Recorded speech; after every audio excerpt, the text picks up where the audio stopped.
Halo, sekarang saya mau bahas mengenai skenario saham BCA ke depan. Kita tahu sekarang kita lagi di kondisi ekonomi yang sedang tidak jelas. Tidak jelas karena perang. Kedepannya seperti apa tidak tahu. Cuma kalau kondisinya tidak berubah dan terus perang, kita akan mengalami inflasi yang tinggi dan suku bunga yang tinggi. Jadi kalau kita lihat perbandingan waktu 2008 krisis disebutnya mortgage krisis di Amerika, kita juga terkena. Bisa lihat di sini inflasinya itu meningkat dari 2006 di kisaran 6%. Pas 2008 dia naik terus sampai tertingginya itu 11,9%. Kita lihat harga saham BCA dia turun dari tertingginya sampai terendahnya itu minus 47%. Kita nggak tahu apakah nanti kita akan mengalami koreksi hingga 47%. Nggak ada yang tahu. Ini semua hanya perkiraan untuk berjaga-jaga. Nah, kalau ditanya, jadi apakah sekarang kita harus cut loss atau average down? Skenarionya adalah kalau Anda seorang trader, ya tentunya cut loss untuk menjaga capital kalian, modal kalian.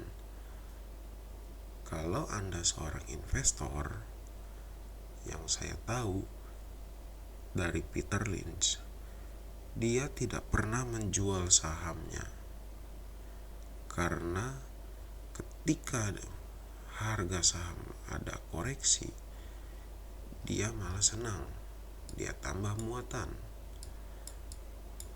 Nah, jadi kayak waktu tahun 2020 itu terkena koreksi pandemi hingga 38%. Jadi kalau untuk investor, kita bisa lihat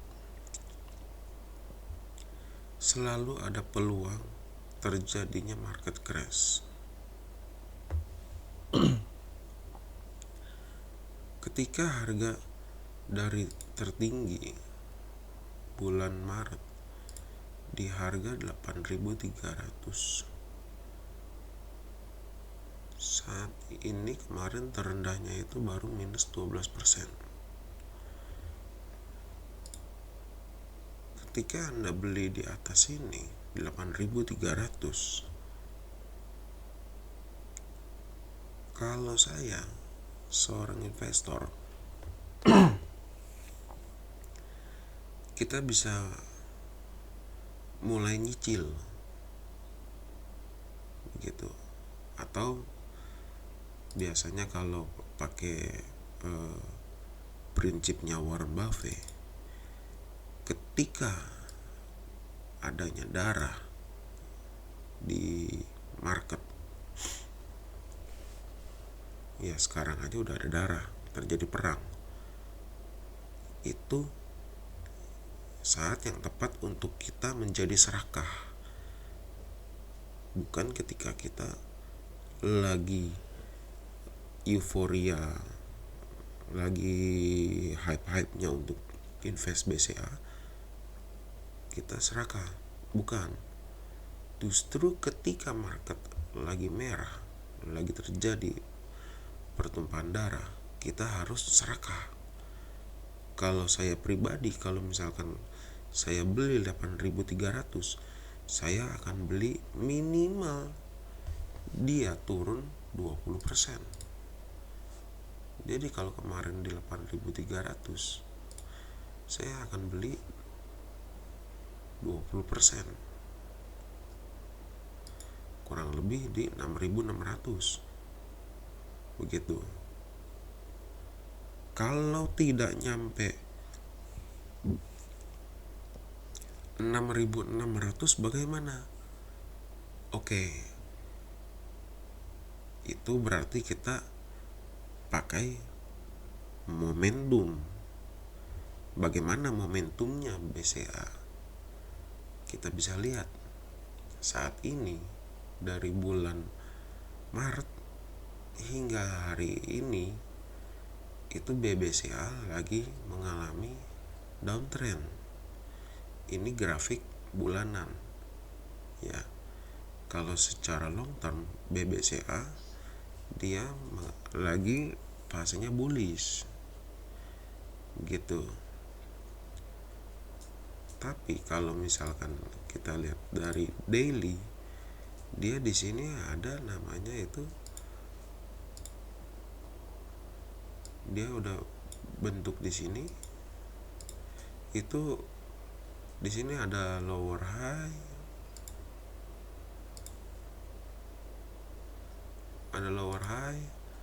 terus ada lagi lower high lagi di sini. Nah, ketika dia di sini juga ada lower low. Nah, ini kemarin dijebol di sini. Lower low. Di sini ada lower low.